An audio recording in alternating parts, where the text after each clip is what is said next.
বাংলাদেশের বাইরে পৃথিবীর বিভিন্ন প্রান্তে যে যেখান থেকে চ্যানেলে দেখছেন আপনাদের সকলকে সাদর আমন্ত্রণ তৃতীয় মাত্রা দেখবার জন্য। প্রিয় দর্শক, আজকে যিনি কথা বলবেন তৃতীয় মাত্রায় তিনি একজন অত্যন্ত খ্যাতিমান বক্তা, স্বনামধন্য লেখক। ইতিমধ্যেই লেখক হিসেবে যথেষ্ট সুখ্যাতি অর্জন করেছেন এবং একজন লব্ধ প্রতিষ্ঠিত রাজনীতিবিদ, যে রাজনীতিবিদ এই দেশের জন্মের সঙ্গে সম্পর্কিত, দেশের গণতন্ত্রের সুরক্ষায়, গণতন্ত্রের প্রতিষ্ঠায় সাহসের সঙ্গে দীর্ঘকাল ধরে কথাবার্তা বলে চলেছেন, লিখে চলেছেন এবং যে সময় কেউ সাহস করে কথা বলেন না সেই সময়টাতেও তার কথা এবং কলম বন্ধ হচ্ছে না, হয়নি।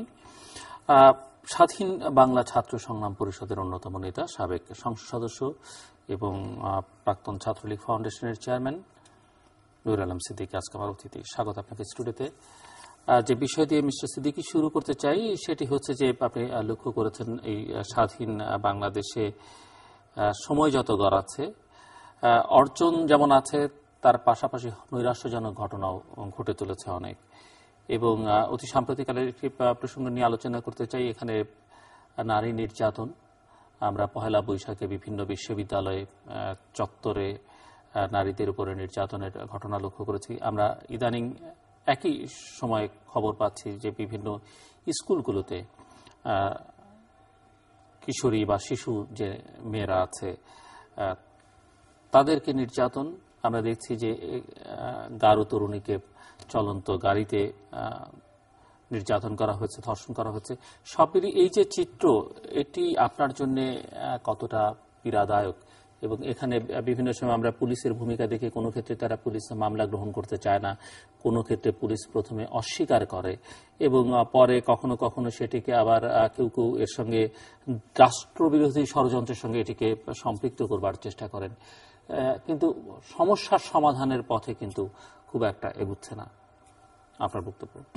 প্রথমেই এই নিগৃহীত, নির্যাতিত, নিষ্পেষিত আমার মা বোনেরা, যাদের সুস্থ, স্বাভাবিক, গৌরবোজ্জ্বল, সম্মানজনক জীবনের জন্য মৃত্যুর সঙ্গে পাঞ্জা বড়ে আমরা পরাধীনতার বক্ষ বিদীর্ণ করে স্বাধীনতার সূর্যকে ছিনিয়ে এনেছিলাম, তাদের ব্যক্ত আর্তনাদ, তাদের হৃদয়ের সকরুণ অনুভূতি এবং দীপ্তিহীন আগুনে নির্দয় দহনে দগ্ধীভূত হৃদয়ের প্রতি আমি সমবেদনা প্রকাশ করছি। এবং সরকারের এই যে চরম ব্যর্থতা, সরকারের প্রশাসনের এই যে উদাসীনতা এবং ক্ষেত্র বিশেষে পরোক্ষ সহযোগিতার আমি গভীর ক্ষোভের সাথে ঘৃণা প্রকাশ করছি। সেই সাথে সাথে আরেকটি জিনিস আপনি অবশ্যই লক্ষ্য করেছেন, জীবন এর ঝুঁকি নিয়ে উত্তাল সমুদ্রের মধ্যে নিশ্চিত মৃত্যুকে সম্ভাবনাময় জানা সত্ত্বেও দালালদের চক্রে পড়ে যারা সমুদ্র পাড়ি দিতে দিয়েছেন শুধুমাত্র নৌকায় চড়ে, কেউ জীবিত, কেউ মৃত, কারো জীবন এখনো অনিশ্চিত, কেউ গণকবরে শুয়ে আছেন, কেউ জীবিত অবস্থায় নিপীড়ন, নির্যাতন, নিষ্পেষণের বিদেশিদের কাছে সহ্য করছেন। তাদের প্রতি আমি আমার সহানুভূতি জ্ঞাপন করছি। তাদের প্রতি আমি আমার হৃদয়ের সমস্ত ক্ষোভ মিশ্রিত সহানুভূতি প্রদর্শন করছি। আপনি নিশ্চয়ই লক্ষ্য করবেন এই দুটি বিষয়েই ইতিমধ্যেই সরকার আইন পাশ করেছেন, মন্ত্রিসভায় অন্তত একটা খসড়া আইন পাশ হয়েছে। দেখেন, আইন বাংলাদেশে আছে। এবং এখানে এই যে মানব পাচার সম্পর্কে গতকাল আইনমন্ত্রী আনিসুল হক বলেছেন যে বিভাগীয় শহরগুলোতে 7টি ট্রাইব্যুনাল করা হবে এই মানব পাচার অপরাধের। আমি বলি, মন্ত্রী পরিষদে এই বিষয়ে কঠোর আইন পাস করা হয়েছে। আইনমন্ত্রীও ট্রাইব্যুনাল করার কথা বলেছেন, কিন্তু এটার কার্যকারিতা সম্পর্কে, এই আইনের সঠিক প্রয়োগ সম্পর্কে, এই আইন কতটুকু ফলপ্রসূ হিসেবে প্রকৃত দোষীকে শনাক্ত করতে পারবে এবং প্রকৃত দোষীদের শাস্তি বিধান করতে পারবে, জনগণ এই ব্যাপারে নিশ্চিত নয়। জনগণে এই ব্যাপারে মনের মধ্যে একটা অনিশ্চিত আশঙ্কা রয়েছে। বাংলাদেশে এরপরেও আর একটা জিনিস আপনি নিশ্চয়ই লক্ষ্য করেছেন যে বাংলাদেশে আজকে দুর্নীতি, অবক্ষয়, মূল্যবোধ এই সমস্তগুলো অবলুপ্ত প্রায়। সমাজের প্রতিটি স্তরে দুর্নীতি রক্তের কণায় কণায়, শরীরের শিরা উপশিরায়, তন্ত্রে তন্ত্রে পুঞ্জীভূত হয়ে গেছে। এটি দূরীকরণের জন্য আইনের কোনো অভাব নাই, কিন্তু সে আইনের প্রয়োগ, সেই আইন দিয়ে যথার্থ দোষীকে যদি শাস্তি প্রদান করা যেত, যেমন আমি আবারও উল্লেখ করি, আমি আমার প্রতিটি অনুষ্ঠানেই প্রায় বলার চেষ্টা করি, এই শেয়ার বাজার কেলেঙ্কারি, হলমার্ক, চুবক, ডেস্টিনি, বেসিক ব্যাংক, এটার মধ্যে যদি ট্রাইব্যুনাল তৈরি করে প্রকাশ্যে অন্তত 2-4 জনকেও সর্বোচ্চ শাস্তি মৃত্যুদণ্ড দেওয়া হতো, তবে নিশ্চিতভাবে এটা সম্পূর্ণ বন্ধ না হলেও কমে আসত। ক্রমাগত এর গতি নিম্নগামী হতো, কিন্তু আজকে ঊর্ধ্বগামী হচ্ছে এই কারণে যে দোষ করে দোষী শাস্তি পাচ্ছে না, দোষীর বিরুদ্ধে এমনকি মামলা পর্যন্ত গ্রহণ করা হচ্ছে না। দোষীকে চিহ্নিত করতে গিয়ে বরং বাদীকেই দোষী হিসাবে অনেক জায়গায় অভিযুক্ত হতে হচ্ছে। সমাজের অভ্যন্তরে নীরবে নিভৃতে আজকে বিচারের বাণী কি অসহায়ের মতো কাঁদছে। ওই যে রবীন্দ্রনাথের কবিতা, বিচারের বাণী নীরবে নিভৃতে কাঁদে, আজকে বিচারের বাণী নীরবে নিভৃতে কাঁদছে। উন্মাদ বালক, তরুণ বালক উন্মাদ হয়ে কি যন্ত্রণায় মরিছে মাথা কুটে। আজকে অবস্থাটা তাই। আজকে প্রতিটি ক্ষেত্রে যারা নিম্ন মধ্যবিত্ত এবং মধ্যবিত্ত তারা আতঙ্কিত যে কোন সময় না তার সন্তানটিকে ধরে নিয়ে যে সন্ত্রাসী, জঙ্গি অথবা ইয়াবা মাদক ব্যবসায়ী হিসাবে চালান করে দেওয়া হবে। সেইখানে যে দৈরাত্ম্য, সেইখানে যে অত্যাচার, সেইখানে নীরবে নিভৃতে যেটা সামাজিক বিপর্যয়ের স্তরে নিয়ে এসেছে গোটা সমাজকে একটা আতঙ্কের মধ্যে, একটা অনিশ্চয়তার মধ্যে, একটা মানে আপন সন্তান সন্ততির নিরাপত্তাহীনতা বোধে নিয়ে এসেছে। এটি আপনি বিশ্বাস করেন ওই 9 মাসের মুক্তিযুদ্ধ ছাড়া বাংলাদেশে এমন অস্বস্তিকর, এমন অনিশ্চিত এবং সংশয়পূর্ণ এবং এমন বিচারের সঠিক সংস্কৃতির আওতার বাইরে ছিল কিনা আমার সন্দেহ। যাই হোক, আমি আশা করব, দেখেন বিএনপি আজ মৃতপ্রায়, তার কারণ হচ্ছে এটি একটি আদর্শ ভিত্তিক সংগ্রাম, পথ পরিক্রমণের মধ্য দিয়ে, এটি চেতনা, বিশ্বাস, মননশীলতার মধ্য দিয়ে, একটি আদর্শকে বক্ষে লালন করার মধ্য দিয়ে এটা তৈরি হয় নাই। সামরিক ব্যক্তিত্বের ঔরসে ক্যান্টনমেন্টের গর্ভে এটা জন্ম নিয়েছিল। বিধায় যখন সত্যিকার অর্থে আত্মত্যাগের প্রশ্ন আসলো, সত্যিকার অর্থে যখন চ্যালেঞ্জ করার মুখোমুখি আসলো, এবং ভারতীয় কংগ্রেসের স্বাধীনতার কথা চিন্তা করে দেখুন, অহিংস আন্দোলন, এক মুঠা লবণ, হাত ভেঙে গেছে কিন্তু লবণ মুঠির মধ্যে রয়ে গেছে। এই যে চরক আন্দোলন, এই যে আপনার অসহযোগ কিন্তু অহিংস আন্দোলন, এর মধ্য দিয়ে এত ক্ষমতাশালী ব্রিটিশ সরকারকে ভারত ছাড়তে বাধ্য করা হয়েছে। আমরা এই রাজনৈতিক কিন্তু আজকে বিএনপির প্রসঙ্গে একটু পরে আসতে চাই। আমি আজকে এই সরকারকে হুঁশিয়ারি দেওয়ার জন্য কথাটা বলছি। আজকে আওয়ামী লীগের মধ্যেও আমি একটা অত্যন্ত করুণ ভবিষ্যৎ দেখছি, যারা অশুভ হয়ে পড়ে ক্ষমতার দোহাই দিয়ে, ক্ষমতা আশ্রিত হয়ে, এমনকি ভিন্ন দল থেকে এসে ছাত্রলীগ, যুবলীগ ইত্যাদি সেজে, এর মধ্যে কেউ যে নাই আসল দোষী এটা আমি বলবো না, এই যে দুর্নীতিটা করছে তারাও কিন্তু বসন্তের কোকিল, এক সময় তারা সরে যাবে। যারা সম্পদ বানাতে পারে নাই, যারা আদর্শ ভিত্তিক সেই 60 দশক থেকে শুরু করে স্বাধীনোত্তর এবং স্বাধীনতা 43 বছর ধরে একটা মননশীলতায় যে আপনি আমাকে যেটা বলেছেন গণতান্ত্রিকতায় বিশ্বাস করে, বঙ্গবন্ধুর আদর্শের উত্তরাধিকারিত্ব করে, বঙ্গবন্ধুর চেতনাকে এখনো যারা পক্ষে পালন করে, তারা আজকে না পাওয়া নির্দয় দহনে দগ্ধীভূত। আর যারা এই সুবিধাগুলো ভোগ করেছে, এই অশুভ উপায়ে অজস্র টাকা কামিয়েছে, সীমাহীন যাদের আজকে অর্থপুঁজি, তারা সেদিন আজকের বিএনপির সুবিধাবাদী নেতৃত্ব যেমন সটকে পড়েছে সংগ্রামের পথ থেকে, ছড়তে পড়েছে একটা আদর্শ ভিত্তিক রাজনীতির পথ থেকে, সেদিন এই দুরবস্থা আওয়ামী লীগকে ভোগ করতে হবে। যাই হোক, আমি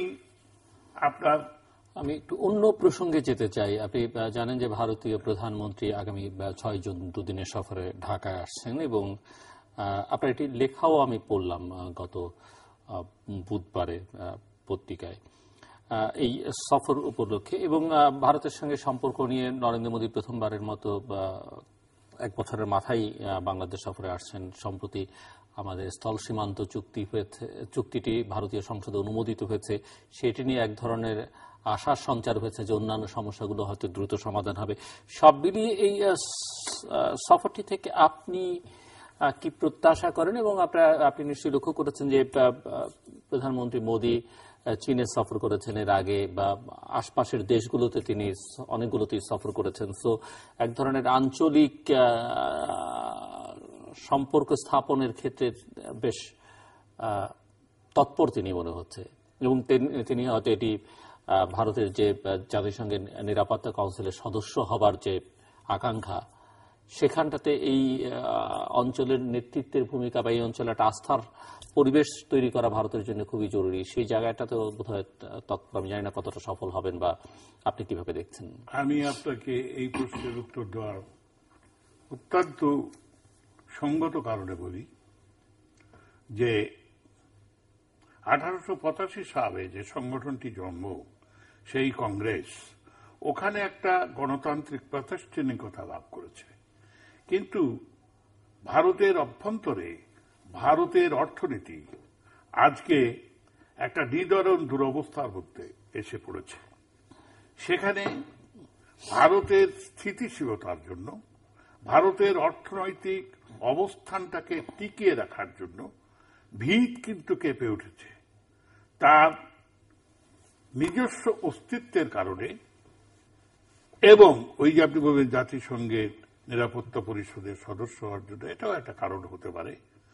তাকে আজ দেশে বিদেশি বিনিয়োগ অতীব প্রয়োজন বলে মোদির অনুধাবিত, হৃদয় জুড়ে অনুধাবিত হয়েছে। এটা সেই কারণে আজকে মোদি চায়নায় ছুটে যাচ্ছেন, তার চিরশত্রু। বাংলাদেশ তো তার শরীর প্রতিবেশী।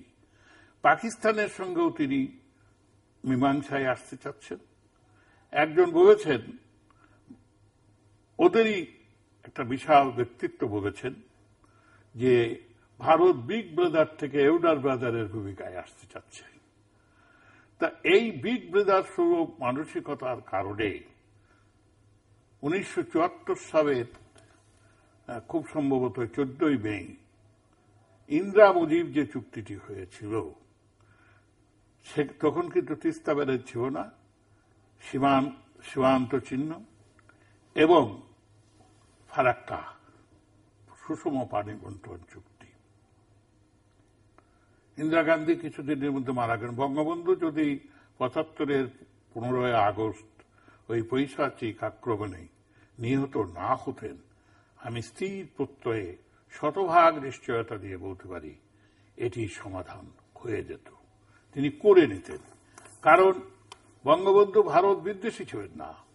বঙ্গবন্ধু মুক্তিযুদ্ধের সময় ভারতের অকুণ্ঠ চিত্তের সমর্থন, সহমর্মিতা এবং সহযোগিতার কথা বাংলার তখনকার ৭.৫ কোটি মানুষের সঙ্গে একইভাবে, একই প্রতিটিতে, একই বিশ্বাসে, একই মননশীলতায়, একই মানসিকতায় কৃতজ্ঞ ছিলেন।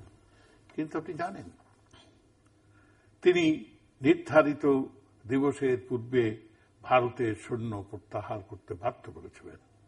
শত অনুরোধ সত্ত্বেও ওআইসি সম্মেলনে যোগদান করাতে তাকে রোখা যায় নাই। তিনি এটি আদায় করে নিতে পারতেন।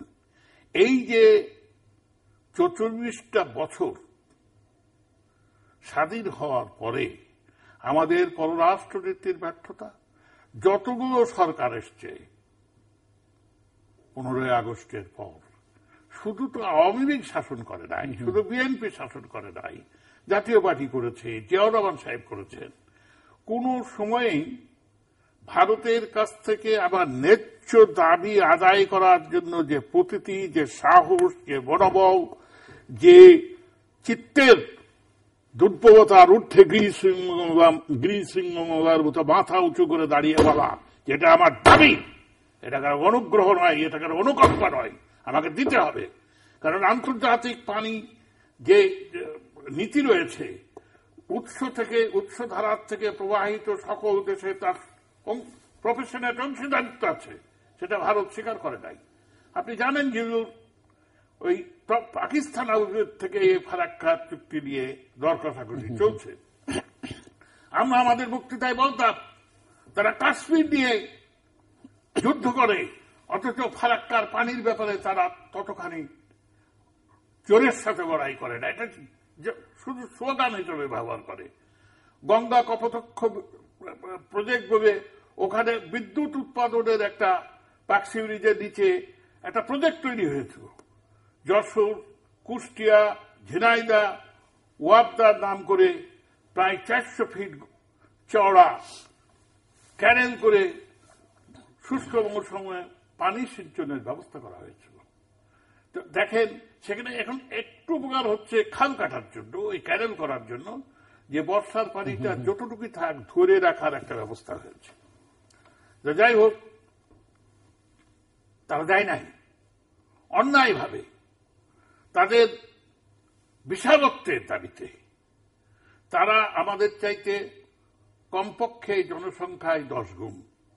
এই কারণে তারা বিগ ব্রাদার অ্যাটিটিউড দেখায় আমাদেরকে দেয় নাই। কত রকমের কাহিনী, যে কাঁটাতারের বেড়া থেকে শুরু করে, ফেবানি হত্যা থেকে শুরু করে, নিত্য নৈমান্তিক বাংলাদেশিদের উপরে গুলি চালানোর থেকে শুরু করে, আমি সেগুলো মোদির আগমন উপলক্ষে তিক্ততা বাড়ানোর জন্য উচ্চারণ করছি না। কারণ আমাদের অভিজ্ঞতার গভীরে অনেক অনেক ধরনের স্মৃতি আছে। আমরা কৃতজ্ঞ ভারতের কাছে। আল্লাহ না করুক ভারত যদি অন্য কারো দ্বারা আক্রমণিত হয়, এই ১৬ কোটি মানুষের যে ইমান আছে, আল্লাহর প্রতি যে বিশ্বাস আছে, তারা যে মুনাফিক নয়, তারা যে অকৃতজ্ঞ নয়, তার প্রমাণ আমরা জীবন দিয়ে দেব। আমরা পারমাণবিক শক্তি না হতে পারি, কিন্তু ১৬ কোটি মানুষের যে ইমান এবং আকীদা, তাই দিয়ে আমরা আমাদেরকে, আমাদের দুর্দিনে যারা উপকার করেছে তাদেরকে আমরা শ্রদ্ধার সঙ্গে স্মরণ করব। কিন্তু স্মরণ করবেন, তাদের পাশে দাঁড়াবো, কিন্তু তাদের অবনত মস্তকে, তাদের এই আধিপত্যবাদকে কখনোই স্বীকার করব না। কিন্তু এখন তো আর আমি তো ভারত বিদ্বেষী নই, আমি ভারতের হিতৈষী। কিন্তু আমি মনে করি যে আমাদের প্রতি ভারতের যে যে কর্তব্য ছিল, সেখানে শৈথল্য অথবা আমাদেরকে তাচ্ছিল্য করার একটা অভিব্যক্তি প্রকাশ। আপনার কথা যদি সঠিক ধরেও নেই, কিন্তু এখন তো পরিস্থিতি শীতল হতে শুরু করেছে, শীতলতাটা কাটতে শুরু করেছে, একটা উষ্ণ হতে শুরু করেছে ভারতের দিক থেকে, এবং বাংলাদেশও তো চেষ্টা করছে তার। আমি আপনাকে বলি অত্যন্ত দৃঢ়তার সাথে, আমার বিশ্বাসের আঙ্গিক থেকে কথা বলছি, যে এটা আমাদের কারণে নয়। আজকে মানে আপনি যে যা হচ্ছে তাতে বাংলাদেশ সরকারকে কোনো কৃতিত্ব দিতে চান না? বাংলাদেশ সরকারের কৃতিত্ব তো নাই। বাংলাদেশের এই বঙ্গবন্ধুর কৃতিত্ব আমি দিতে চাই, বাংলাদেশ সরকারের কোন সরকারকে আমি কৃতিত্ব দিতে চাই না, এক্সেপ্ট বঙ্গবন্ধু। ওই বঙ্গবন্ধু ওই চুক্তিটা করেছিলেন, এবং ওই যে সৈন্য প্রত্যাহার এবং ওআইসিতে যোগদান থেকে আমার মনে একটা বিশ্বাসের আঙ্গিকে প্রতিষ্ঠিত হয়েছে যে আমার হৃদয়ের সিংহাসনে তিনি মুকুটহীন সম্রাট, এই কারণে যে তিনি মাথা নত করার লোক ছিলেন না। এরা তো মাথা নত করে চলে। বাংলাদেশে এক ধরনের তথাকথিত বুদ্ধিজীবী আছে যারা নামে মুসলমান, যারা বাংলাদেশের অধিবাসী, তারা মুক্তিযুদ্ধের ধারে কাছেও ছিল না জিবুর সাহেব, তারা মুক্তিযুদ্ধের অংশধারিত্বেও ছিল না, কিন্তু চেতনা, চিন্তায়, মননশীলতায় তারা ভারতের অঙ্গরাজ্য হতে পারবে তাদের 14 পুরুষ কৃতার্থ হয়ে যায়। কয়েকদিন আগের একটা ব্যাখ্যায় আমি তাদেরকে লক্ষ্য করে বলেছিলাম, দারোগায় বলেছে স্ত্রীর ভাই আনন্দের সীমা নাই, এই এই সকল ইন্টেলেকচুয়ালদের লক্ষ্য করে আমি বলেছিলাম। যাই হোক, এইটা আজকে চেয়ে দেখুন,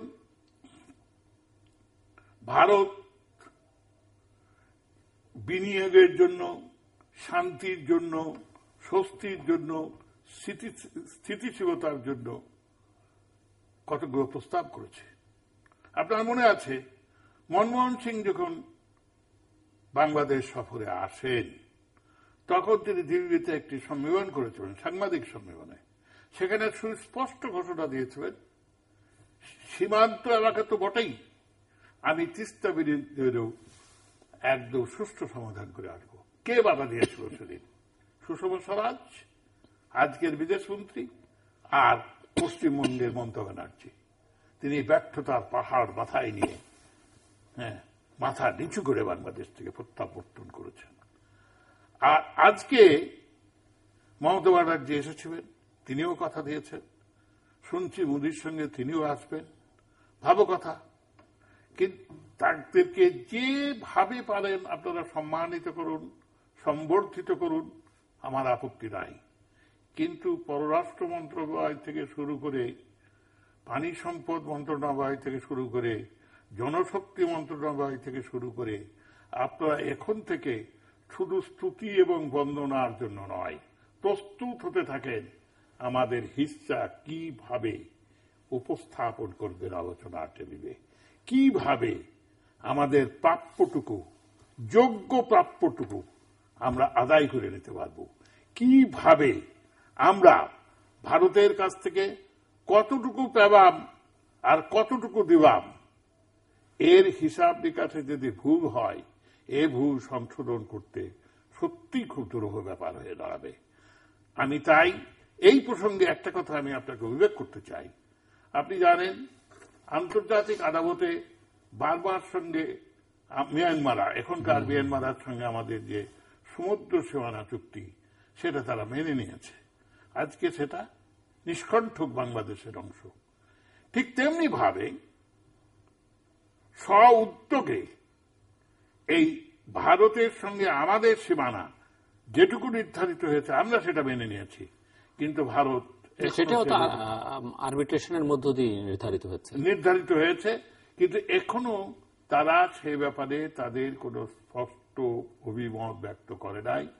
কি সংসদে, কি সংসদের বাইরে কার্যকারীভাবে এটাকে যে তারা মেনে নিয়েছে, এরকম কোন স্পষ্ট বাস্তব না মানারও তো কিছু নেই, যে তারা মানবে না বা মানতে পারবে, মানবে না সেরকম। ভাই, ইচ্ছা না থাকবে কত কিছুই হয়।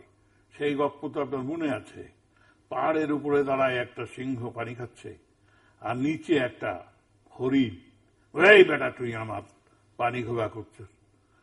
কয়, বনরাজ সিংহ আপনি তো পাহাড়ের উপরে। কয়, বেটা তুই করিস নাই, তোর বাপে করছে, আমি তোরে খাবো। খেতে যদি চাই যুক্তির তো কোনো অভাব থাকে না। তো যাই হোক, আমি আশা করব, ভারত কিন্তু গণতান্ত্রিক দেশ, ভারতের মানুষের মননশীলতা কিন্তু গণতান্ত্রিক, এবং আমি স্থির প্রত্যয়ে বিশ্বাস করি আমাদের দেশের রাজনৈতিক নেতৃত্ব, বিশেষ করে দুই জোট, তাদের নিজস্ব রাজনৈতিক আঙ্গিকে ক্ষমতায় আসা অথবা ক্ষমতাকে টিকিয়ে রাখার এই রাজনীতির আবর্তের বাইরে এসে যদি সত্যিকার ভারতের জনগণের দেশপ্রেমিকতার মতো যদি তারা একগাট্টা হয়ে শুধু দেশের স্বার্থের উপরে তারা অটল অবিচল থাকেন, তাহলে আমাদের প্রত্যেকটি দাবি নিষ্কণ্ঠকভাবে আদায় হবে, প্রতিস্থাপিত হবে, বাংলার মানুষ সেটাকে ভোগ করবে। যাই হোক, আমি যে কথাটা, আরেকটি কথা আবারও বলছি, গভীর সমুদ্রে একটা সি পোর্ট করার যে উদ্যোগ, আমি এখানে গভীর সমুদ্র বন্দর, গভীর সমুদ্র বন্দর, আমি এখানে দ্বিধাহীন চিত্তে সরকারকে স্বাধীনতা যুদ্ধে সম্পৃক্ততার অধিকারে একটি সুস্পষ্ট পরামর্শ দিতে চাই যে এটি অবশ্যই চীনার সঙ্গে আমাদের এই চুক্তিটি আবদ্ধ হওয়া উচিত। এখানে বাংলাদেশের জনগণের মনে অনেক স্বস্তি আসবে এবং অর্থনৈতিকভাবেও বাংলাদেশ অনেক লাভবান হবে। আপনি ভেবে দেখুন, আমাদের দেশে কি একটা অদ্ভুত মানসিকতা, জাতীয় স্বার্থেও আমরা এক হতে পারি না। আজকে আমেরিকা আপনার ওই ফিদেল কাস্ট্রোর দেশ কিউবাকে শীর্ষ সন্ত্রাসী দেশ থেকে তালিকাভুক্ত থেকে তাকে বাদ দিয়ে দিয়েছে। তাদের সঙ্গে আলোচনা হচ্ছে, তাদের সঙ্গে বাণিজ্যিক সম্পর্ক তৈরি হচ্ছে। আমি আপনাকে বলেছিলাম যে ভিয়েতনামের প্রাচীরে প্রাচীরে দেখা আমেরিকার বিনিয়োগের জন্য, আমেরিকার বিনিয়োগ এবং নিরাপত্তা পৃথিবীর সবচেয়ে নিরাপদ স্থান হলো ভিয়েতনাম। কিছুদিন আগে আমার ছোট ছেলে ভিয়েতনাম গিয়েছে। আজকে বাংলাদেশে যত ক্লিংকার আছে সিমেন্টের, তার 80% আসে কিন্তু ভারত থেকে, ভিয়েতনাম থেকে। চিন্তা করে দেখেন। আর সেখানে শতকরা 25% আয়, মূল আয়ের 25% হচ্ছে পর্যটন থেকে। পাশ্চাত্য এবং আমেরিকার পর্যটকরা সত্যি নৈসর্গিক সৌন্দর্যের দেশ, এতে কোনো সন্দেহ নাই, কিন্তু ওই নিরাপত্তার কারণে। আর আজকে আপনি দেখুন কথায় কথায় যেভাবে অস্ত্র প্রদর্শিত হচ্ছে, কথায় কথায় যেভাবে জঙ্গি তৎপরতার এই সমস্ত কিছুটা বাস্তব কিছুটা অতিরঞ্জিত চিত্রগুলো দেখানো হচ্ছে, তার কারণে এই থাইল্যান্ড পর্যন্ত আমাদেরকে ভিসা দিচ্ছে না, যেখানে ভারতের অনারাইভাল ভিসা। আমাদের কিছু লোক উমরা বা হজে যে ওখানে ঝুঁকি নিয়ে যে কয়দিন থাকতে পারে থাকবে, তাইলে তারা বিতাড়িত হয়ে চলে আসবে, রয়ে গেছে। একটা লোকের রমজানের জন্য উমরা ভিসা আজ পর্যন্ত দেওয়া হয় নাই। আপনি চিন্তা করে দেখেন, সিঙ্গাপুরের মতো জায়গায় বাংলাদেশিদের ভিসা দেওয়া হচ্ছে না, যেখানে ভারতের প্রায় জায়গায় ভিসার কোনো প্রয়োজন হয় না। এরকম একটা চুক্তি বাংলাদেশের করার চেষ্টা করা হচ্ছে অনারাইভাল। সেখানেও আমার একটা আতঙ্ক, ই ভিসার একটা বিধান করা হচ্ছে। দেখেন বাবা, কেঁচো খুঁড়তে সাপ যেন বেরিয়ে না পড়ে। আমি নেতিবাচক মানসিকতায় বিশ্বাস করি না। আপনি কি ইঙ্গিত করছেন কেঁচো খুঁড়তে? মানে এই ভিসা সংক্রান্ত বিষয়ে আপনার সংশয়? এমনিতেই তো শোনা যায় সব জায়গায় অনুপ্রবেশকারী ঢুকে গেছে, সেই অর্থে। হ্যাঁ, তা আবার যেন সেটা ঢুকে না যায়।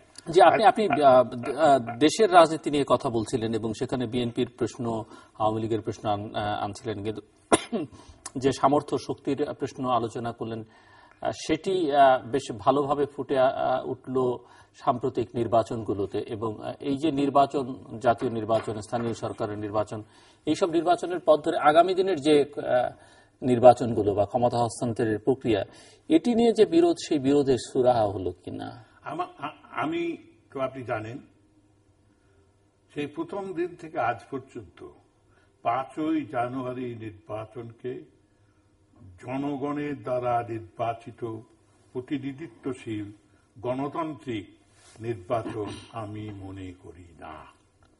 153টি আসনটাকে ধরে বাদ দিলে শতকরা 10 ভাগ লোকের ভোট সেখানে পড়ে না। এটা আন্তর্জাতিক স্বীকৃত।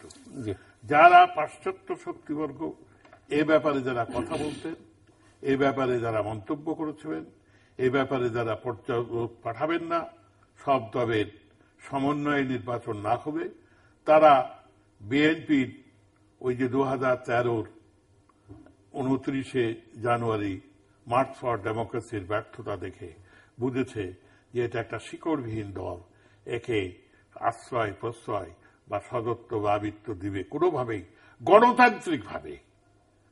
আমি কিন্তু তৃতীয় শক্তি বলতে কখনোই কিন্তু ক্যান্টনমেন্টকে বুঝি না। তারা আমাদের সার্বভৌমত্বের প্রতীক, তারা আমাদের স্বাধীনতার প্রতীক। কথায় কথায় রাজনীতিতে তাদের আমরা টেনে আনতে চাই না, আনা উচিত নয়। তো যাই হোক, এই যে আপনার সম্প্রতিকালে যে 3টি মেয়র নির্বাচন হয়ে গেল একই দিনে, সেই নির্বাচনে বিএনপি অংশগ্রহণ করবে। ভালো কথা, অংশগ্রহণ করে নেতারা কিন্তু এই নির্বাচনে প্রত্যক্ষভাবে অংশদারিত্ব বলতে যেটা বোঝায়, ঝুঁকি নিয়ে একটা সমস্যাকে মোকাবেলা করার যে সাহসিকতা, সেটা তো দেখাতে পারবেন না। কোন নেতাদের কথা বলছেন আপনি? মানে কেন্দ্রীয় নেতারা, বিএনপির তারা ইন্দুরের গর্তে ঢোকাবেন। আর বেশিরভাগ ক্ষেত্রে দেখা গেল বিএনপির কোন এজেন্ট নাই। বিএনপি নেতৃত্বাধীন 20 দলীয় জোট বলছেন যে তাদের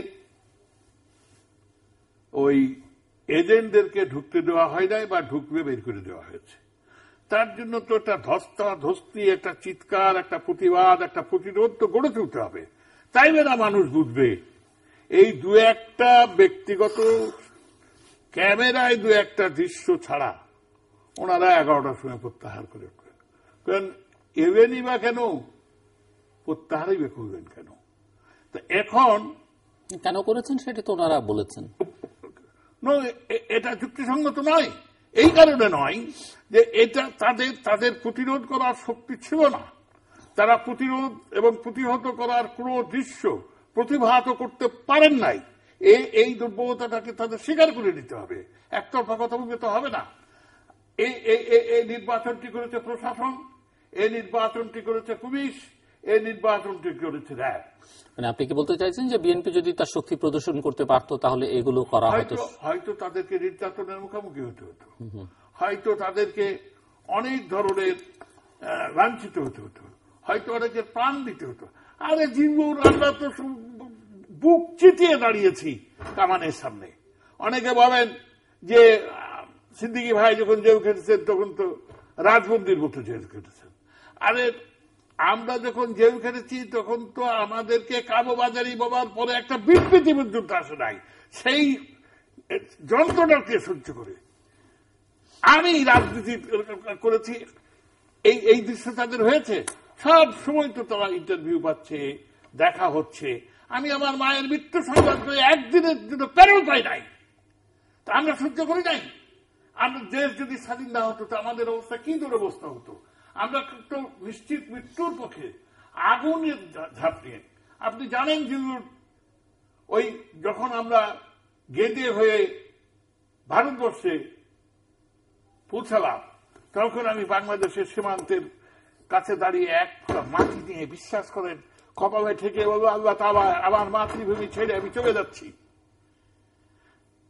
তুমি জীবিত অবস্থায় না হলেও মৃত অবস্থায় হলেও স্বাধীন বাংলাদেশে আবার কবরের ব্যবস্থা করব। আমার সাথে সাধারণ সাহেব ছিলেন, আমার সাথে মোস্তফা মহসিন মন্টু ছিলেন, আমরা প্রায় 17-18 জন লোক সেখানে ছিলাম। সোবেদ আলী, টিপু, ব্যারিস্টার ছিলেন।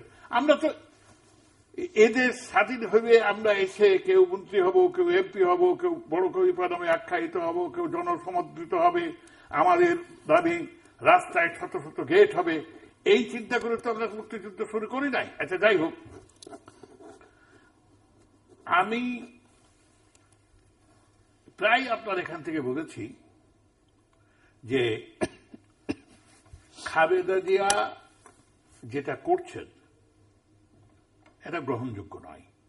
পেট্রোল বোমাই পাবেন আর গাড়িতে আগুন দেওয়াই পাবেন, কিন্তু এটা জনগণ জানে কি হয়েছে, এবং এটা ওনাদের আমলে যে ওনারা করেন না এ কথাও তো ওনারা একদম বুকে হাত দিয়ে আল্লাহকে সাক্ষী রেখে বলতে পারবেন না। আওয়ামী লীগের কথা বলছি, কিন্তু প্রত্যেকটি সভায় এটা একটা ফ্যাশন হয়েছে, শুনতে শুনতে শুনতে শুনতে কান ভূতা হয়ে যাওয়ার জোগাড়। মানুষ অস্বস্তি বোধ করে। খালেদা জিয়াই তার একমাত্র শত্রু। একদিকে তিনি বলছেন উনি মৃত, ওনাকে ফরমালিন দিয়ে বাঁচাই রাখছে, এমনকি ফরমালিন দিয়ে বাঁচানো, ফরমালিন দিয়ে লাশকে তাজা রাখা যায় কিছুদিন। যাই হোক, আর বক্তৃতাটা শুধুমাত্র বোমাবাদীর বিরুদ্ধে, সন্ত্রাসবাদীর বিরুদ্ধে। এই নির্বাচনে একটা নিরপেক্ষ তদন্ত হলো না যে কার কথাটা সত্য। আরে বান কি মুনের কথা পৃথিবীর সবাই শুনে, এমনকি সিরিয়াও শুনে, এমনকি উত্তর কোরিয়াও শুনতেছে কিছুটা, কিন্তু শেখ হাসিনা এটাতে গর্ববোধ করেন। আমি আমেরিকাকে কেয়ার করি না, আমি জাতিসংঘকে কেয়ার করি না। এটা যেন ওনার একটা, ওনার দাম্ভিকতার জন্য, ওনার অহমিকার জন্য, ওনার চিন্তা চেতনার মধ্যে পৃথিবীর মধ্যে এমন না একটা দেশ শাসন সমাজতান্ত্রিক দেশ, সেটা হচ্ছে বাংলাদেশ। আর তার একটা মাত্র নিষ্কম কিনা জানি না, নিঃস্বার্থ কিনা জানি না বন্ধু হচ্ছে ওই যে যেখান থেকে কতগুলো ট্রাক আসলো মাত্র, নাম কি জানো? বেলারুশ। বেলারুশ, বেলারুশ। তা আবার এখানে কথা খুব সুস্পষ্ট যে পাশ্চাত্য শক্তির সঙ্গে পাঞ্জা গড়ে কোনো সমস্যা তো হচ্ছে না। কে বলছে হচ্ছে না? কোথায় সমস্যা দেখছেন? সবই তো ঠিকভাবে করছে, সেই পদ্মা সেতু থেকে শুরু করে সবকিছুই তো ঠিকঠাক। কি বলবেন আপনি, কি বলবেন? পদ্মা সেতু থেকে শুরু করে, আরে ব্যাংকগুলো তো আজকে বিকলাঙ্গ হয়ে গেছে। 3 লক্ষ কোটির বাজেট করেছে পদ্মা সেতু করার জন্য, নদী শাসন না পদ্মা সেতু করার জন্য, মানে এবারের বাজেট হতে, এবারের বাজেট, হ্যাঁ, এবং অর্থায়ন হবে বাংলাদেশের নিজস্ব অর্থনীতিতে। তা এখানে আমি আপনাকে বিনীতভাবে বলতে চাই, এমনি ব্যাংকগুলোর অবস্থা ভঙ্গুর, এমনি ব্যাংকগুলোর অবস্থা অত্যন্ত শোচনীয়। সেখানে আপনি ওয়েস্টের সঙ্গে কিভাবে মেলাচ্ছেন? আমি বলছি যে, আমি বলতেছি যে ওয়েস্টের সাহায্য, বিশ্বব্যাংকের সাহায্য নিয়ে তাদের সঙ্গে একটা সমঝোতার ভিত্তিতে যদি আমরা যেতাম, কিছু আমাদের অর্থায়ন, কিছুটা বৈদেশিক অর্থায়ন। আপনি বলছেন সেক্ষেত্রে বাংলাদেশে 0.25 প্রেসার কম পড়তো। হ্যাঁ, চাইবে আমাদের দেশের অর্থনীতির উপরে প্রেসার কম পড়তো, আমাদের ব্যাংকগুলো এমন ঝাঁঝরা। কিন্তু ব্যাংকগুলোর এই অবস্থা কি কেবলমাত্র ওই যে পদ্মা সেতুতে কিছু অর্থ যাচ্ছে সেই জন্য আপনি মনে করেন? যতগুলো, এমনকি বেতনের টাকা পর্যন্ত ব্যাংকের থেকে দেওয়া হচ্ছে। শিল্পপতিরা আজকে, বড় বড় শিল্পপতি যারা, না কিন্তু বাংলাদেশে রেকর্ড পরিমাণ ফরেন রিজার্ভ আছে, এবং আপনি দেখছেন রেট কত জানেন? আজ থেকে 3 দিন আগে ছিল 78 টাকা, আজকে 80 টাকা। মানে প্রচার তো একতরফা হচ্ছে, মানে অর্থনীতি। আজকে যে কোনো ব্যাংকের শেয়ার অনেক ব্যক্তিগত ভাবিকারা শেয়ার, 10 টাকার শেয়ার যেটা 1 কাবির 50 টাকা, 60 টাকা, 70 টাকা, 100 টাকা ছিল, সেটা এখন 10 টাকাতেও বিক্রি হয় না। 10 টাকাতেও বিক্রি। কারণ কি? এখন তো আবার আমি যদি আবার রাজনীতির প্রসঙ্গে আসি, রাজনৈতিক ভাবে তো দেশ একটা স্থিতিশীল, কোনো হরতাল নেই, অবরোধ নেই, আশঙ্কা নেই যে বিএনপি সামনে কিছু একটা করতে পারবে, সেরকম কিছু নেই। সে একটা সরকার নির্বিঘ্নে দেশ পরিচালনা করছে, তার সামনে কোনো প্রতিপক্ষ, এবং প্রতিপক্ষ যে কোনো কারণে হোক অবরোধ হরতাল আর দিবে না বলে একটা না দিলেও তো করতে পারছে না, সেটাও বাস্তবতা, সেটা স্বীকার করতে হবে। দিবে না তো বলেছে, বাধ্য হয়ে হলেও তারা দিবে না বলেছে, তাইবে এখন হচ্ছে না কেন এই প্রশ্নটা আপনারে একমাত্র। আমার ওই প্রশ্নটা হচ্ছে যে এই যে অর্থনীতির যে কারণ খারাপ চিত্রের কথা আপনি বলছেন, সেটি কেন? এর বাইরে আবার বলছে যে সরকারি কর্মকর্তা কর্মচারীদের বেতন বাড়ছে, নানান ক্ষেত্রে বেতন বাড়ছে, তো সংকটটা আপনি বেতন বাড়ছে, পদবি বাড়ছে, পদ ছাড়া পদবি সৃষ্টি করা হচ্ছে। অর্থনীতি খারাপ হলে তো এগুলো সম্ভব নয়, বা সরকারি অর্থনীতির উপর দিয়ে ঝড়ছড়ে একটা অট্টবিকার মধ্যে আপনি যতই বাদজার পেইন্ট লাগান, ওই ভিতরের যে ফোকরগুলো তো তা দিয়ে বন্ধ হবে না। এমনি হয়তো খুব সুন্দর দেখাবে বাংলাদেশের অর্থনীতি, বাংলাদেশের শিল্পাঙ্গন, বাংলাদেশের বিদ্যুৎ, বাংলাদেশের গ্যাস ভঙ্গুর অবস্থায় এসে গেছে। আপনি বিশ্বাস করেন, যে হিসাব প্রধানমন্ত্রীর কাছে দেয়া হচ্ছে এটা কাজীর গরু, খাতায় আছে গোয়ালে নাই। গ্যাস আমরা পাই না। আমি চ্যালেঞ্জ করে বললাম, বাংলাদেশের শতকরা 70% শিল্পপতি আজকে দেউলিয়ার পথে। ওই রিশিডিউলিং করে যদি তাদেরকে বাঁচায় রাখা না হতো, তবে 70% শিল্পপতির সমস্ত শিল্প কারখানা বন্ধ হয়ে যেত। সমস্ত শিল্প কারখানাগুলো আজকে দেউলিয়াতের মুখোমুখি এসে দাঁড়াতো। আমাদের দেশের যারা ব্যবসা করেন, যারা এক ধরনের বুদ্ধিজীবী, তারা বলেন ব্যবসায়ীদের হাতে এখন রাজনীতি চলে গেছে। আমি আরে না, ব্যবসায়ীদের হাতে রাজনীতি যায় নাই, বরং যারা রাজনীতি করেন তারাই আজকে ব্যবসায়ী হয়ে গেছেন। কারণ এটা লোকসানবিহীন, ঝুঁকিবিহীন, একমাত্র লাভজনক ব্যবসা।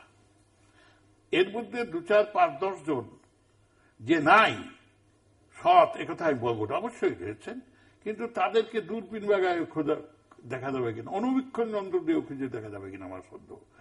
তাই আমার সরকারের কাছে দাবি, আমি বঙ্গবন্ধুর চেতনার উত্তরসূরি, বঙ্গবন্ধুর হৃদয়ের স্বরলিপির আমি সুর দিয়ে সারা বাংলাদেশে বাউলের মতো গান গেয়ে বেরিয়েছি। সমস্ত মানুষকে বঙ্গবন্ধুর চেতনায় উজ্জীবিত করে একটি বিমানার মহানায় তারা একক নেতৃত্বকে বাংলাদেশে প্রতিষ্ঠিত করেছি। আমি বঙ্গবন্ধুর আদর্শের উত্তরাধিকার, ঔরসের উত্তরাধিকার না হতে পারি, আদর্শের উত্তরাধিকার। আমি আজকে বলতে চাই যে বাংলাদেশের আজকে সবচেয়ে বড় শত্রু মূল্যবোধের অবক্ষয় এবং দুর্নীতি। তার বিরুদ্ধে শাস্তি ব্যবস্থা করুন।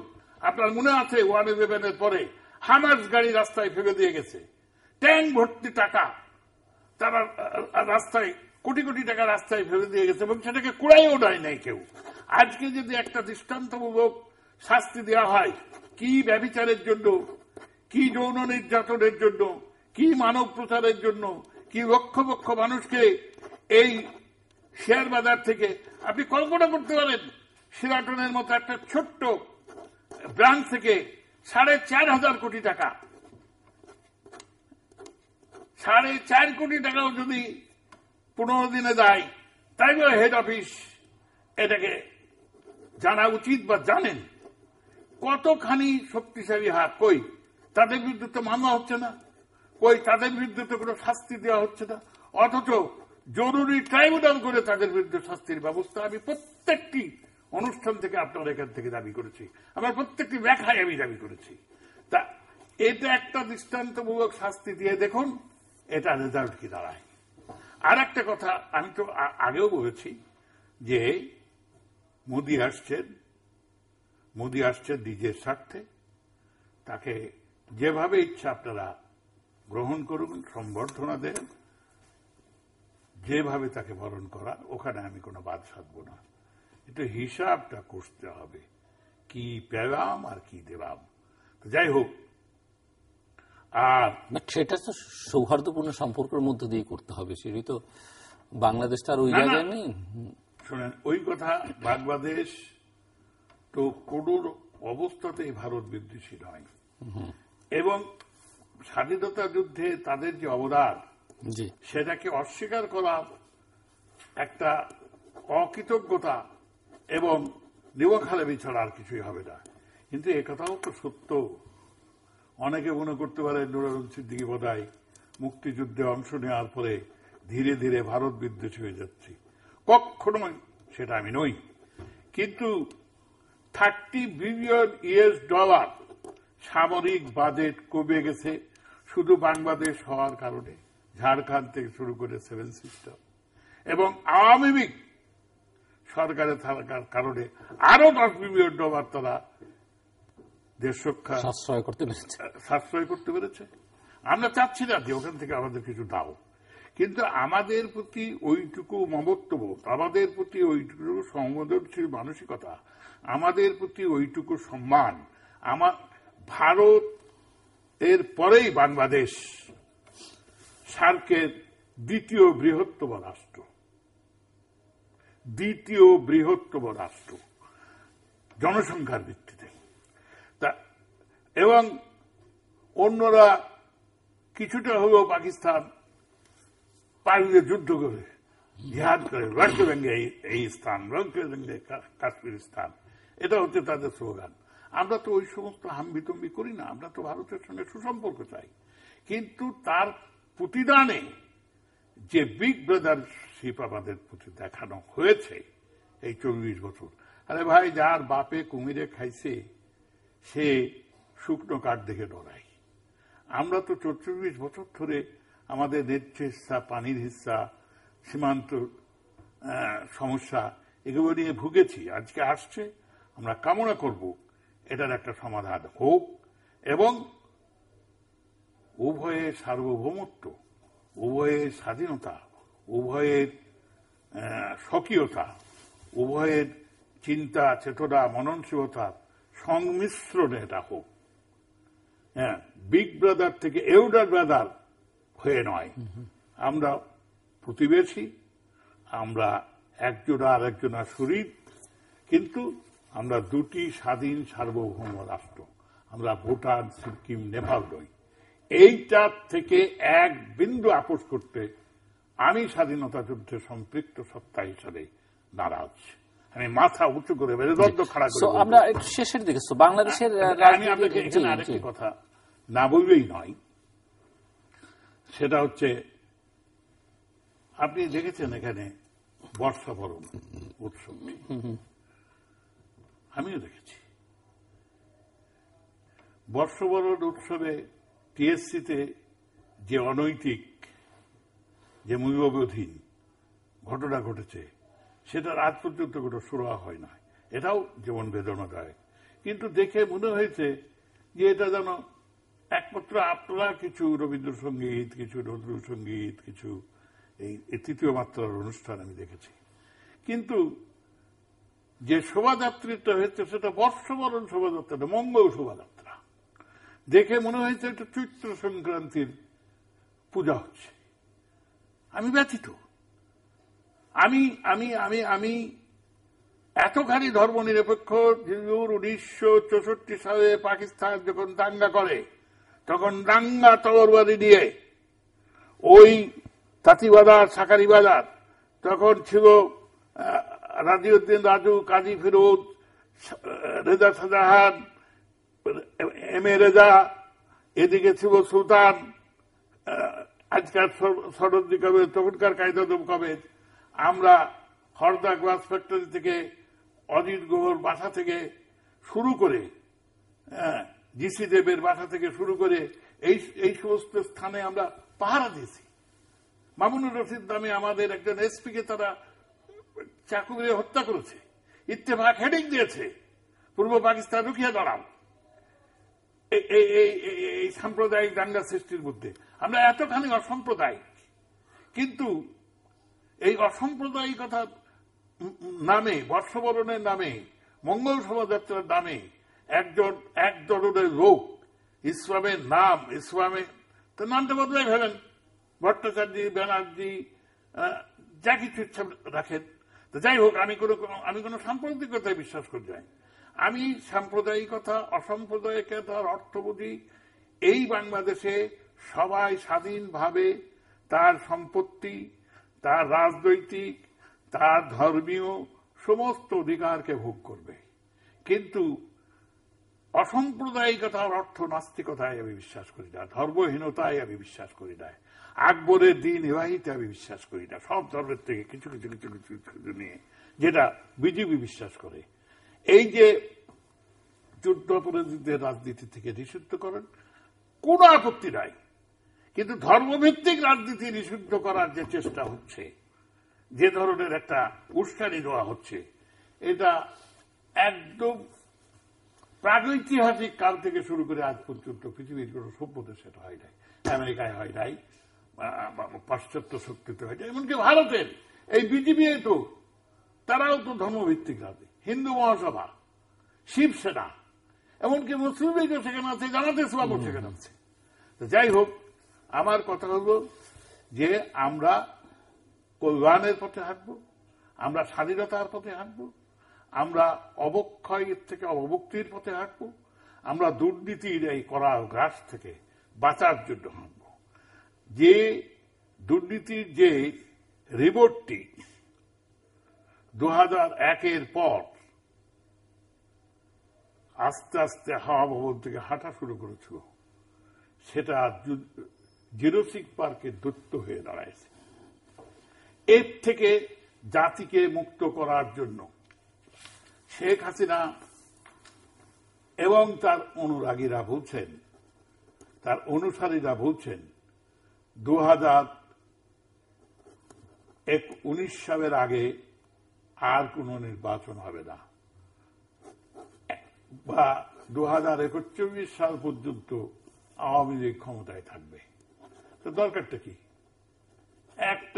আরেকটি সংশোধনী আনুন, সংশোধনী আনবেন, সব ধরনের সংশোধনী আনবেন, শাসনতন্ত্র আজকে আঁচড়ে বাঁধবেন, অভিসংসদ আইনে একটা মানুষ, ওখানে বিরোধী দলের কোন অস্তিত্বই নাই, এই কারণে যে একটি মানুষ যে স্বতন্ত্র নির্বাচিত হয়েছে তাকেও ভোট দিতে বাধ্য করা হয়েছে। তা একটা সংশোধনী এনে বললেন যে বংশানুক্রমে আওয়ামী লীগের যারা কর্তৃত্ব করছেন, যারা ক্ষমতায় অধিষ্ঠিত, তিনি বা তারা ক্ষমতায় থাকবেন, এখান থেকে কোনো নড়চড় হবে না। আর উনি তো নিজেকে যত শক্তিশালী মনে করেন, খালেদা জিয়া 20 দলীয় জোটের নেত্রী, যত দাম্ভিকতা আগে দেখিয়েছেন, যত অহংকার আগে দেখিয়েছেন, সবগুলো আজ বুমেরাং হয়ে তার উপরে এসে পড়েছে। তার চারপাশে চতুর্পাশ, আর উনি জানেন না উনি কাদের দ্বারা পরিবেষ্টিত, উনি জানেন না উনি কিভাবে দ্বৈত শাসনে আজকে আক্রান্ত। একটা নির্দেশ আছে লন্ডন থেকে, আর একটা উনি দেন, মনে মনে কেউ এটাকে অনুসরণ করে না। যাই হোক, আমি আপনার কাছে একটা কথায় বলেই আমার বক্তব্য শেষ করব, উপসংহার টানব।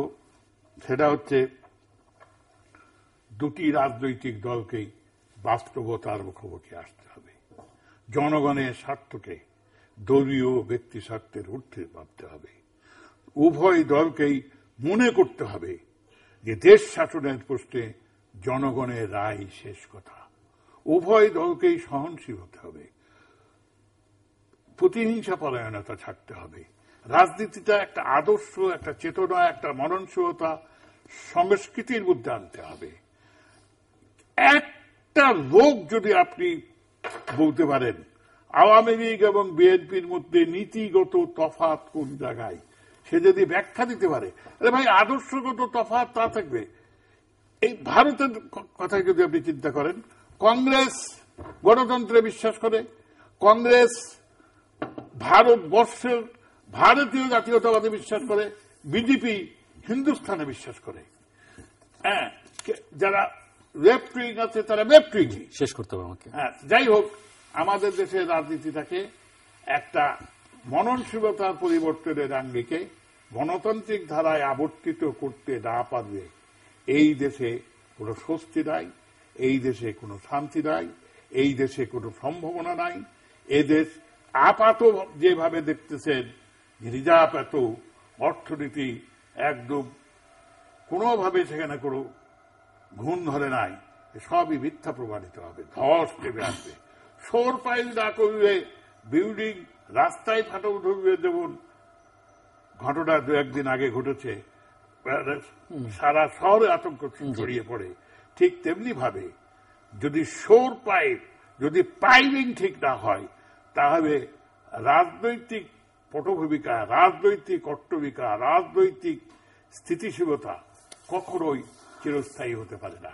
আমি দেশ ও জাতির কাছে এই কামনা করব, আপনারা আল্লাহর কাছে ফরিয়াদ করুন যে আল্লাহ এদের শুভ বুদ্ধির উদয় হোক, আল্লাহ এই দুই পরিবারতান্ত্রিক রাজনীতির কবল থেকে দেশকে জনগণের ক্ষমতায়নের কাছাকাছি এনে দাঁড় করা, সমস্ত দেশবাসী সেই দোয়া করুক। আমিন সুম্মা আমিন। নূরে আলম সিদ্দিকী। দর্শক, কথা বলছিলেন স্বাধীন বাংলা ছাত্র সংগ্রাম পরিষদ নেতা মিস্টার নূরে আলম সিদ্দিকী, এবং শুরুতে এবং শেষে এসে তিনি সাম্প্রতিককালে ঘটে যাওয়া বিভিন্ন স্থানে বিভিন্ন সময়ে যে নারী নির্যাতনের ঘটনা ঘটেছে এবং মানব পাচারের মতো অপরাধের সঙ্গে যারা জড়িত এবং ওই নারী নির্যাতনের সঙ্গে যারা জড়িত তাদের বিচারের আওতায় এনে দৃষ্টান্তমূলক শাস্তির দাবি জানিয়েছেন, এবং এতে যারা ভিকটিম বা ক্ষতিগ্রস্ত হয়েছেন, নির্যাতিত হয়েছেন, ভোগান্তিতে পড়েছেন তাদের প্রতি সমবেদনা জানিয়েছেন। আমরাও সেটি জানাই। একই সঙ্গে তিনি ভারতীয় প্রধানমন্ত্রীর বাংলাদেশ সফরে আসছেন, তার প্রতি আতিথেয়তার যেন কোনো ঘাটতি না থাকে সে কথা যেমন অনুরোধ জানিয়েছেন সরকারের প্রতি, কিন্তু ভারতের সঙ্গে অমীমাংসিত নানা বিষয় রয়েছে, সেখানে কিছু কিছু বিষয়ের সাম্প্রতিককালে অগ্রগতি হতে শুরু করেছে, কিন্তু অতীতে যেহেতু খুব একটা সুখকর নয়, যদিও সুখকর কিছু স্মৃতি 1971 সালের রয়েছে, সেই সব স্মৃতিকে স্মরণ করে তিনি ভারতের পাশে, ভারতের বিপদে থাকবার অঙ্গীকার যেমন করছেন, পাশাপাশি বাংলাদেশের ন্যায্য হিস্সা আদায় যেন মাথা উঁচু করে বাংলাদেশ প্রস্তুতিটা রাখে ভারতীয় প্রধানমন্ত্রী সফরের সময়, সেজন্য বাংলাদেশ সরকারের প্রতি আহ্বান জানিয়েছেন। এবং তিনি মনে করেন যে আমাদের অর্থনীতি, আমাদের অগ্রগতি নিয়ে আমরা যে যত কথাই বলি না কেন, বিশেষ করে দায়িত্বশীল ব্যক্তিবর্গ যত কথাই বলুক না কেন, বাইরে দেখতে যত চাকচিক্যময় হোক না কেন, তার ভাষায়, মিস্টার সিদ্দিকীর ভাষায় দেশের অর্থনীতির ভেতরটা বেশ নড়বড় হয়ে গেছে, এবং সেখানে দুর্নীতিকে এটি প্রধান সমস্যা হিসেবে চিহ্নিত করেছেন তিনি। এবং সেখানে তিনি মনে করেন যে এই অর্থনীতিকে চাঙ্গা করবার জন্য একটা রাজনৈতিক স্থিতিশীলতা যেটি দেখছি সেটিও এক ধরনের বেঁকি তিনি মনে করেন, এবং একটা সুস্থ রাজনীতি, গণতান্ত্রিক রাজনীতি দেশের জন্য প্রয়োজন, এবং সেটি প্রতিষ্ঠার জন্য রাজনৈতিক নেতৃত্বের প্রতি আহ্বান জানিয়েছেন। এবং সেই জায়গায় তিনি মনে করেন যে বাংলাদেশের প্রধান দুটো রাজনৈতিক দল বাস্তবতা থেকে এখনো অনেক অনেক দূরে, তাদের বাস্তবের কাছাকাছি আসবার জন্য আহ্বান জানিয়েছেন। দর্শক, আমাদের সঙ্গে থাকবার জন্য অসংখ্য ধন্যবাদ, আপনাদের সবার জন্য শুভকামনা।